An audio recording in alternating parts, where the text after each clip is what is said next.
निर्धारित कीजिए कि क्या निम्नलिखित संबंधों में से प्रत्येक स्वतुल्य सममित तथा संक्रामक है। 5वां, किसी विशेष समय पर किसी नगर के निवासियों के समुच्चय में निम्नलिखित संबंध r बराबर x, y, जहाँ पर x तथा y एक ही स्थान पर कार्य करते हैं।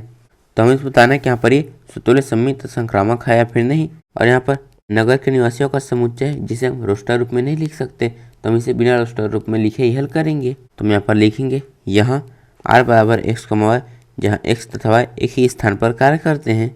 तो हम देखते हैं कि यहाँ पर ये स्वतुल्य है या फिर नहीं। तो स्वतुल्य होने के लिए x, x भी r का अवयव होना चाहिए। तो यहाँ पर x, x का मतलब है कि x और x एक ही स्थान पर कार्य करते हैं। तो यहाँ पर x और x एक ही व्यक्ति हैं तो वो एक ही स्थान पर कार्य करेंगे, जिसका मतलब है कि यहाँ पर ये स्वतुल्य है। तो हम यहाँ पर लिखेंगे x और x एक ही स्थान पर कार्य करते हैं, जिसका मतलब है कि यहाँ पर x, x r का अवयव है, अतः संबंध r स्वतुल्य है। तो अब हम देखते हैं कि यहाँ पर ये सममित है या फिर नहीं।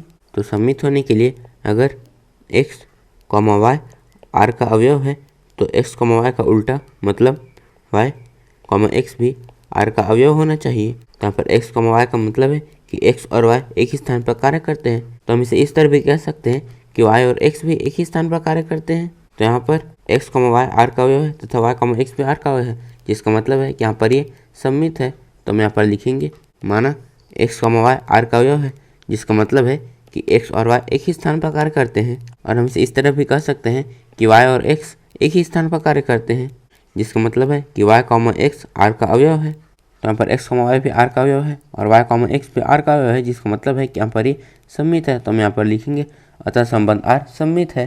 तो हम देखते हैं कि यहाँ पर ये संक्रामक है या फिर नहीं। तो संक्रामक होने के लिए अगर x, y r का अवयव है और y, z भी r का अवयव है तो x, z भी r का अवयव होना चाहिए। तो यहाँ पर x, y, z है, तो यहाँ पर इसका मतलब है कि यहाँ पर x और y एक ही स्थान पर कार्य करते हैं। और यहाँ पर इसका मतलब है कि यहाँ पर y और z एक ही स्थान पर कार्य करते हैं। तो यहाँ पर ये तीनों एक ही स्थान पर कार्य करते हैं, तो जाहिर सी बात है कि यहाँ पर x और z भी एक ही स्थान पर कार्य करते हैं। तो यहाँ पर इसका मतलब है कि यहाँ पर x, z भी r का अवयव है, अतः संबंध r संक्रामक है। तो हम यहाँ पर लिखेंगे माना x, y r का अवयव है तथा y, z r का अवयव है। तो यहाँ पर इसका मतलब है कि x और y एक ही स्थान पर कार्य करते हैं तथा यहाँ पर इसका मतलब है कि y और z भी एक ही स्थान पर कार्य करते हैं। तो यहाँ पर ये तीनों एक ही स्थान पर कार्य करते हैं, तो जाहिर सी बात है कि x और z भी एक ही स्थान पर कार्य करते हैं। और यहाँ पर इसका मतलब है कि x, z r का अवयव है, अतः संबंध r संक्रामक है। तो यहाँ पर ये स्वतुल्य, सममित और संक्रामक तीनों हैं। तो अब हम b हल करेंगे। तो यहाँ पर b है r बराबर x, y, जहाँ पर x तथा y एक ही मोहल्ले में रहते हैं। यहाँ पर a जैसा ही है, बस इसमें x तथा y एक ही स्थान में कार्य न करके x तथा y एक ही मोहल्ले में रहते हैं। तो हम यहाँ पर लिखेंगे यहाँ r बराबर x, y, जहाँ पर x तथा y एक ही मोहल्ले में रहते हैं। तो हम देखते हैं यहाँ पर ये स्वतुल्य है या फिर नहीं। तो स्वतुल्य होने के लिए x तथा x एक ही मोहल्ले में रहने चाहिए। तो यहाँ पर x और x एक ही व्यक्ति हैं, तो जाहिर सी बात है कि वो एक ही मोहल्ले में रहेंगे। तो यहाँ पर ये संबंध स्वतुल्य है। तो हम यहाँ पर लिखेंगे x तथा x एक ही मोहल्ले में रहते हैं, जिसका मतलब है कि x, x r का अवयव है, अतः संबंध r स्वतुल्य है। तो हम देखते हैं कि यहाँ पर ये सममित है या फिर नहीं। तो पहले हम लिखेंगे माना x, y r का अवयव है, जिसका मतलब है कि x तथा y एक ही मोहल्ले में रहते हैं। तो यहाँ पर x तथा y एक ही मोहल्ले में रहते हैं, तो हम इसे इस तरह भी कह सकते हैं कि y तथा x एक ही मोहल्ले में रहते हैं। और इसका मतलब है कि y, x r का अवयव है। तो यहाँ पर x, y r का अवयव है तथा इसका उल्टा y, x भी r का अवयव है, जिसका मतलब है कि यहाँ पर संबंध सममित है। तो हम यहाँ पर लिखेंगे अतः संबंध r सममित है। तो हम देखते हैं कि यहाँ पर ये संक्रामक है या फिर नहीं। तो पहले हम लिखेंगे माना x, y r का अवयव है तथा y, z r का अवयव है। तो यहाँ पर इसका मतलब है कि x और y एक ही मोहल्ले में रहते हैं तथा इसका मतलब है कि y और z एक ही मोहल्ले में रहते हैं। तो यहाँ पर x, y, z तीन व्यक्ति हैं। तो यहाँ पर x और y एक ही मोहल्ले में रहते हैं, y और z भी एक ही मोहल्ले में रहते हैं। तो यहाँ पर ये तीनों जब एक ही मोहल्ले में रहते हैं, तो जाहिर सी बात है कि x और z भी एक ही मोहल्ले में रहते हैं। तो हम यहाँ पर लिखेंगे x और z एक ही मोहल्ले में रहते हैं। तो यहाँ पर इसका मतलब है कि x, z भी r का अवयव है। तो यहाँ पर x, y भी r का अवयव है, y, z भी r का अवयव है तथा x, z भी r का अवयव है, अतः संबंध r संक्रामक है। तो हम यहाँ पर लिखेंगे अतः संबंध r संक्रामक है। तो अब हम c देखते हैं। तो यहाँ पर c r बराबर x, y, जहाँ पर x y से ठीक 7 सेंटीमीटर लंबा है। तो हम यहाँ पर लिखेंगे यहाँ r बराबर x कॉमा है, जहाँ पर x y से ठीक ठीक 7 सेंटीमीटर लंबा है। तो अब हम देखते हैं कि यहाँ पर ये सतुल्य है या फिर नहीं। तो सतुल्य होने के लिए x से ठीक ठीक 7 सेंटीमीटर लंबा होना चाहिए। यहाँ पर x और x एक ही व्यक्ति है, तो संभव नहीं है कि कोई व्यक्ति खुद से ही लंबा हो। कोई व्यक्ति खुद के बराबर हो सकता है लेकिन खुद से लंबा नहीं हो सकता, जिसका मतलब है कि यहाँ पर ये संबंध सतुल्य नहीं है। तो हम यहाँ पर लिखेंगे x से 7 सेंटीमीटर लंबा नहीं हो सकता, जिसका मतलब है कि यहाँ पर x, x r का अवयव नहीं है, अतः संबंध r सतुल्य नहीं है। तो अब हम देखते हैं कि यहाँ पर ये सममित है या फिर नहीं। तो हम मान लेते हैं कि यहाँ पर x, r का अवयव है, जिसका मतलब है कि यहाँ पर x y से ठीक ठीक 7 सेंटीमीटर लंबा है। तो यहाँ पर यह x और यह y, यहाँ पर x y से 7 सेंटीमीटर लंबा है, तो यहाँ पर इसका उल्टा तो हो नहीं सकता कि y x से 7 सेंटीमीटर लंबा हो। यहाँ पर y x से 7 सेंटीमीटर छोटा है, तो हम यहाँ पर लिखेंगे y x से ठीक ठीक 7 सेंटीमीटर छोटा है, जिसका मतलब है कि यहाँ पर y, x r का अवयव नहीं है, अतः संबंध r सममित नहीं है। तो हम देखते हैं कि यहाँ पर ये संक्रामक है या फिर नहीं। तो हम यहाँ पर लिखेंगे माना x, y r का अवयव है तथा y, z r का अवयव है। तो यहाँ पर इसका मतलब है कि यहाँ पर x y से ठीक ठीक 7 सेंटीमीटर लंबा है तथा इसका मतलब है कि यहाँ पर y z से ठीक ठीक 7 सेंटीमीटर लंबा है। तो यहाँ पर यह x, यह y और यह z। तो यहाँ पर x y से 7 सेंटीमीटर लंबा है और यहाँ पर y z से 7 सेंटीमीटर लंबा है। तो यहाँ पर x z से 7 धन 7 14 सेंटीमीटर लंबा है और संक्रामक होने के लिए यहाँ पर x z से 7 सेंटीमीटर लंबा होना चाहिए, लेकिन यहाँ पर x z से 14 सेंटीमीटर लंबा है, जिसका मतलब है कि यहाँ पर x, z r का अवयव नहीं है, अतः संबंध r संक्रामक नहीं है। तो हम यहाँ पर लिखेंगे x z से 14 सेंटीमीटर लंबा है, जिसका मतलब है कि यहाँ पर x, z r का अवयव नहीं है, अतः संबंध r संक्रामक नहीं है। तो यहाँ पर यह न तो सतुल्य है, नहीं सममित है और नहीं संक्रामक है। तो हम d देखते हैं। तो यहाँ पर d है r बराबर x, y, जहाँ x y की पत्नी है।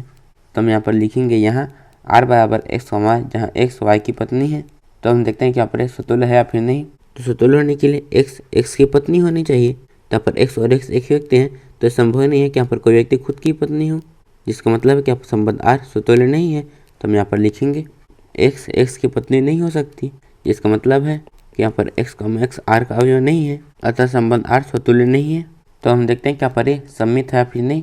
तो हम यहाँ पर लिखेंगे माना x, y r का अवयव है, जिसका मतलब है कि यहाँ पर x y की पत्नी है। तो यहाँ पर x है पत्नी और y है पति। तो यहाँ पर y पति, जिसका मतलब है कि पुरुष है, तो संभव ही नहीं है कि यहाँ पर y x की पत्नी हो, क्योंकि यहाँ पर y x का पति है। तो हम यहाँ पर लिखेंगे y x का पति है, जिसका मतलब है कि यहाँ पर y, x r का अवयव नहीं है, अतः संबंध r सममित नहीं है। तो यहाँ पर हम देखते हैं कि यहाँ पर ये संक्रामक है फिर नहीं। तो संक्रामक होने के लिए हमें मानना पड़ता है कि यहाँ पर x, r का अवयव है, जिसका मतलब है कि यहाँ पर x पत्नी है, y पति है तथा y, z r का अवयव है। यहाँ पर इसका मतलब है कि y पत्नी है, z पति है, लेकिन यहाँ पर ये संभव ही नहीं है, क्योंकि यहाँ पर y पति है, जिसका मतलब है कि ये पुरुष है, लेकिन इसमें y पत्नी है। तो कोई व्यक्ति खुद ही पति और खुद ही पत्नी तो हो ही नहीं सकता। तो अगर x का y से संबंध है तो y का z से संबंध हो ही नहीं सकता।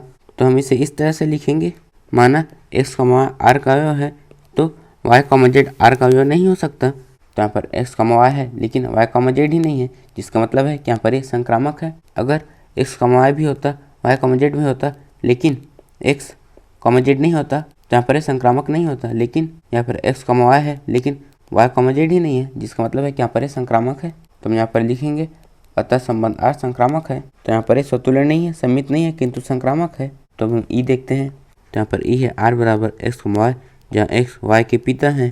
तो हम यहाँ पर लिखेंगे यहाँ r बराबर x, y, जहाँ पर x y के पिता हैं। तो हम देखते हैं कि यहाँ पर सतुल्य है या फिर नहीं। तो सतुल्य होने के लिए x के पिता होने चाहिए। तो यहाँ पर x और x एक व्यक्ति हैं, तो यहाँ पर संभव नहीं है कि कोई व्यक्ति खुद का ही पिता हो। तो यहाँ पर इसका मतलब है कि x, x r का अवयव नहीं है, अतः संबंध r सतुल्य नहीं है। तो हम यहाँ पर लिखेंगे x के पिता नहीं हो सकते, जिसका मतलब है कि यहाँ पर x, x r का अवयव नहीं है, अतः संबंध r सतुल्य नहीं है। तो अब हम देखते हैं क्या पर ये सममित है या फिर नहीं। तो हम मान लेते हैं कि यहाँ पर x, y r का अवयव है, जिसका मतलब है कि यहाँ पर x y के पिता है। तो यहाँ पर x है पिता, y है पुत्र। तो यहाँ पर x y के पिता है, तो इसका उल्टा मतलब y x का पिता नहीं हो सकता, क्योंकि यहाँ पर y तो पुत्र है। तो हम यहाँ पर लिखेंगे y x का पुत्र है, जिसका मतलब है कि यहाँ पर y, x r का अवयव नहीं है, अतः संबंध r सममित नहीं है। तो अब हम हम देखते हैं कि यहाँ पर ये संक्रामक है या फिर नहीं। तो मान लेते हैं कि यहाँ पर x, y r का अवयव है तथा y, z भी r का अवयव है। तो यहाँ पर इसका मतलब है कि x y के पिता है तथा इसका मतलब है कि y z के पिता है। तो यहाँ पर ये x, यह y, यह z। तो यहाँ पर इसका मतलब है कि x y के पिता है और यहाँ पर इसका मतलब है कि y z का पिता है। तो यहाँ पर x y के पिता है और y z के पिता है। तो यहाँ पर x और z में दादा पोते का संबंध है, न कि पिता और पुत्र का। तो यहाँ पर इसका मतलब है कि x है दादा, y है पिता तथा z है पुत्र। तो यहाँ पर x और z में दादा और पोते का संबंध है। तो यहाँ पर लिखेंगे x z के दादा है, जिसका मतलब है कि यहाँ पर x, z r का अवयव नहीं है। तो यहाँ पर x, y है, y, z है, लेकिन x, z नहीं है, जिसका मतलब है कि यहाँ पर संबंध r संक्रामक नहीं है। तो हम यहाँ पर लिखेंगे अतः संबंध r संक्रामक नहीं है। तो यहाँ पर ये न तो सुतुल्य है, न ही सम्मित है और न ही संक्रामक है। इस प्रश्नावली के नोट्स आप नीचे डिस्क्रिप्शन में दी लिंक से डाउनलोड कर सकते हैं और ऐसी वीडियोस के लिए चैनल को सब्सक्राइब जरूर करें। धन्यवाद।